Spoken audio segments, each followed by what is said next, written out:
Hello, Happy New Year. I'm very excited to help. There's many different ways where you can approach this question, which is why solutions to the problem of economies and businesses and migrations and things like that are so complex.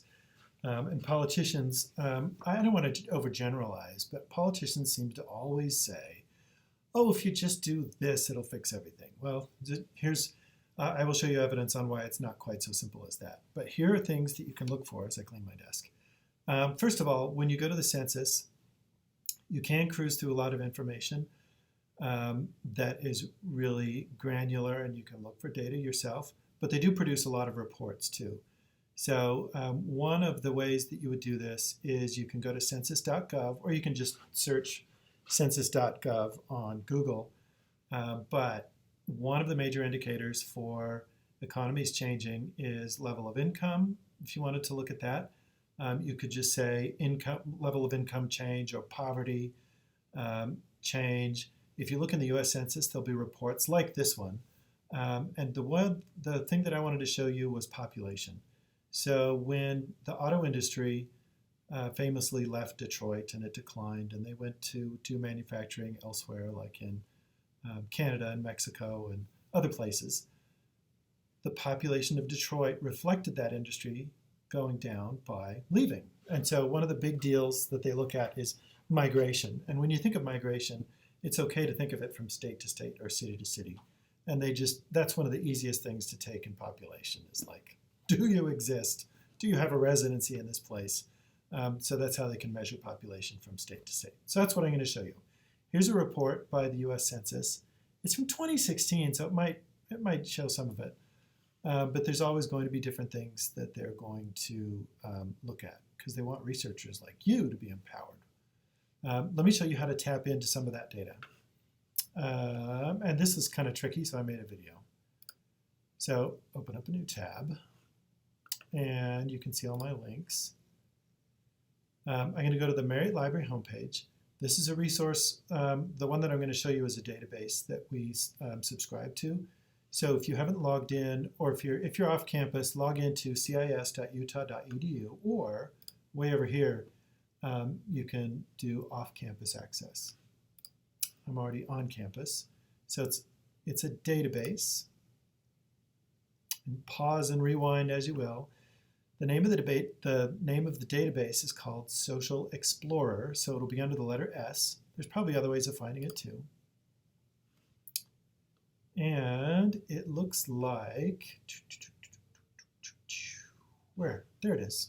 Looks like this, Social Explorer.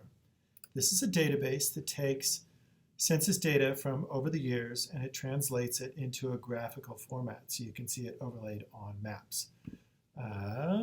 There's a lot of stuff here. This is the one that you want right here, Explore. I haven't figured out how to use any of the other stuff. For what it's worth, I'm overwhelmed by this stuff too.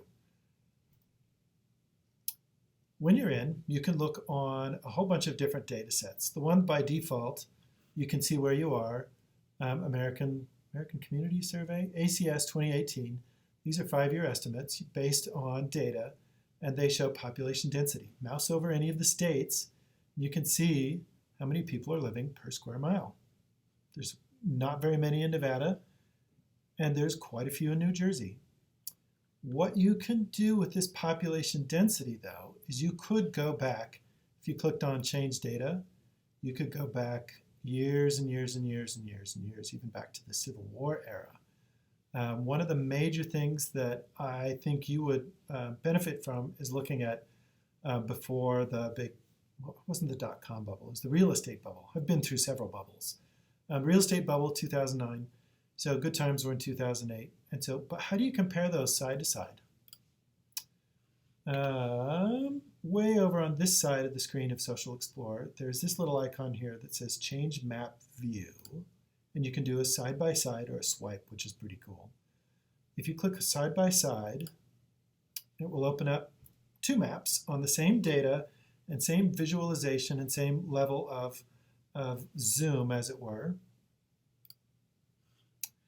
And then what you can do on either one of those is you can go in and change the data, and you can see, what was the population of a particular area. So if you're looking in newspapers, you're looking on the web, and you can see that somebody has been economically blighted, like a particular state. Michigan, Detroit might be one that you could look at. But let me show you from a large United States level. And you can look at Hawaii and Alaska, and some territory information comes in too, like Guam and Puerto Rico. So on this one, so this is going to be my standard of where we are from 2018. And on this one, I'm going to change it. I'm going to go back to 2008. Good times in 2008. And I want to match this exactly. If you pick the wrong map, it's going to go to a different visualization. So I'm in population density. So that's population. But there's all these other ones you could look at. So if you wanted to look at age, I don't know if that's going to be good, but there's income. You could measure that. There's levels of poverty. But I think population is going to be a good one. So we are looking at, on this one, it says population density per square mile. When you click on total population, look what happens. It changes the visualization to these red bubbles, and it's just chaos. But I wanted the same visualization, so I'm going to click on population density per square mile, and it goes back to that.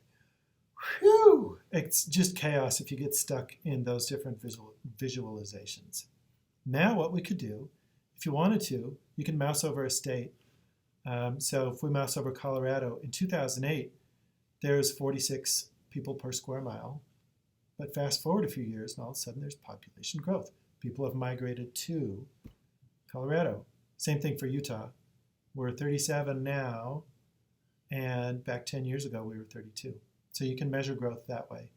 So I would say go to the open web and find places that you think are suffering from big migration movements. And so for the example, the auto industry is what I saw. And then you can follow up. What you can do, though, is you can zoom into a particular area.